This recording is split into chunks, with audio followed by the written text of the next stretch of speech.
Hi everybody, this is Craig Tanner for The Mindful Eye and the Daily Critique. Today's image was submitted by Richard. Richard created this image with a Canon 40D, a 20mm lens. It's a crop factor camera, so after the crop factor, sort of a semi-wide shot here. Exposure information is ISO 100 and f11 at 4 seconds. Richard submitted this image as part of the Mindful Eyes community assignment, and it was the assignment where we got a stranger to give us an assignment. So just wanted to say a quick word about that. It's going to be a really powerful tool for being more creative, particularly if you're traveling. Is you either sort of find yourself in a rut in a place, or maybe you're overwhelmed. You go to a place, so let's say for the first time, where there's a lot to photograph. Can be a really great way to sort of amp up your intuition and get some amazing ideas. Just walk up to a stranger and ask them to give you an assignment, or just ask them what you should photograph next. We play around with ideas like this on our Next Step Creativity Workshop, and overall, people that you approach with this kind of question tend to really get into it. So just a thought, something that you might play around with. When I look at this image, one of the things that I like about it right away has to do with the technical approach here. The 4-second exposure has created a really beautiful series of elegant lines on the water coming off of the top part of this cascade or waterfall. 4 seconds has also really simplified the contrast, the shapes, the qualities of line in this lower part of the image.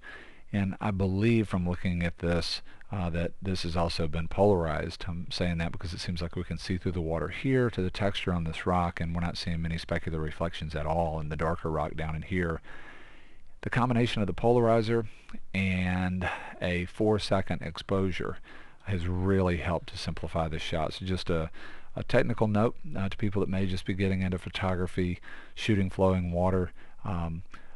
Overcast, soft light, I get a real strong sense of that here. And slowing the shutter down. There are people that will say it's cliche, but the truth is, unless you're trying to show the power of water, that water is such a contrasty subject that if we shoot it at shutter speeds much faster than about a quarter or eighth of a second, just the contrast in the water can overwhelm the rest of the image design so much of the time. And then a polarizer can work really well in a situation like this for the same reason. It can really help to control the way contrast shows up in the image and simplify it. So just some technical things. In addition to the things that I just mentioned, really enjoying those, one of the things that I really like quite a bit about this image is color. Even though the color is subtle, there's a really beautiful combination of green moss and the gold of the rock up in here. Green and gold play really well together, and then you come back down into some cyans. They're very muted for a third color idea, and having 3 color ideas can really help to drive depth in the image.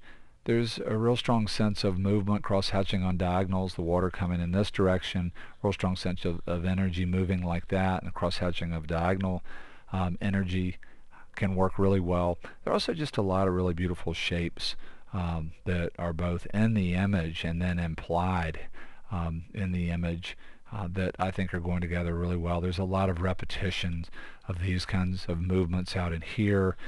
You see a lot of repeating ideas that help to tie different areas of the image together, and I think that can work really well. Lots of things to really enjoy about this stream bed or creek or river shot.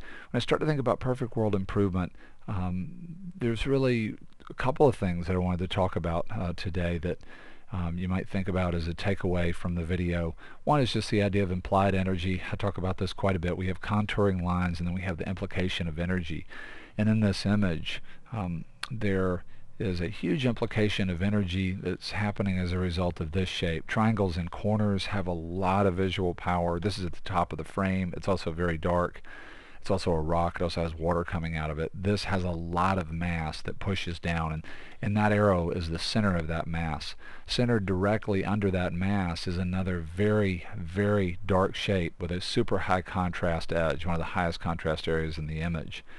And these two ideas are lined up. There's a tangency of implied energy. Obviously, they're not actually on tangent with each other physically, but there's a tangency of energy here that lines up that for me starts to make the whole right side of the image very heavy. It also starts to block movement that I feel on this side of the image. Over here I start to feel this real powerful sense of being able to move in a circle, but when I get over into here, that gets blocked or cut off. And if I was there trying to frame this, and I felt this in the corner, then obviously I would try to see if I could pick a camera angle where I could move it further to the right, just to give you a sense of the feel.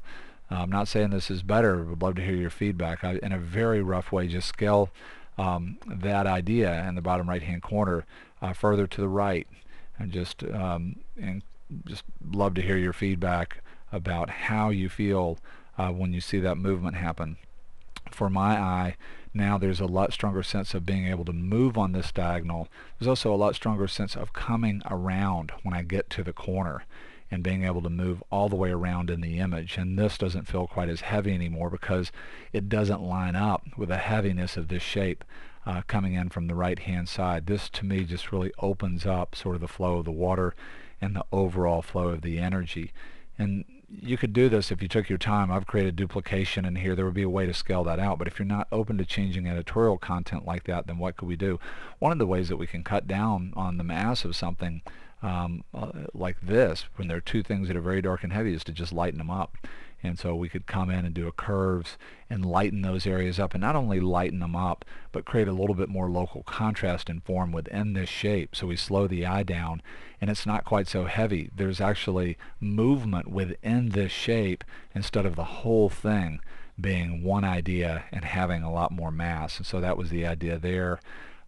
I did that work in normal blending mode, and so it really brought out the gold feeling in both of those areas. And to balance that, I came in and on that layer I added, didn't mean to do that, I added more saturation to the greens. And so that's that layer. Let me turn that eyeball on. There's more green, and then turn it off. And then I duplicated that because I wanted even more green. And then in the next step I came in and darkened this. So I'm lightening this and then darkening this, and on a diagonal, essentially trying to create more balance. And also in the corners, there's a pretty strong sense of these three corners being pinned out in a very dark way, and then darkening this might help to create some more balance. And so there's that move. Here's where we started, and here's where we ended up. If we just wanted to play around with changing value and color to try and keep those two ideas on the right hand side from being quite so visually heavy. One other thing that I'll say here is that I was editing this and thinking about this image. I thought quite a bit about symmetry, because the framing device itself has a very powerful implied energy. This is close to a square crop, and as we start to move towards square, the framing device itself is symmetrical. So we'll start to look at ways to make one corner to the next pretty balanced. Having a feeling of energy being centered in the square works really well, and Richard has that here, and it's one of the things that I really like about the image. But when I'm editing on a square crop, so much of the time I will push towards something that's formally symmetrical instead of something that has dynamic symmetry. And I'll do that because the framing device itself implies a formal symmetry, and there can be a really beautiful rhythm when we do that within the frame with our editing and the way we place our subjects. Really beautiful image, great quality of light, really nice use of what I think is the polarizer here, really beautiful subtle color combinations here, really nice circular movement in the middle of the image. I want to say a big thank you to Richard for sharing this image with us. Big thank you to you for being here. Hope to see you again real soon on The Mindful Eye.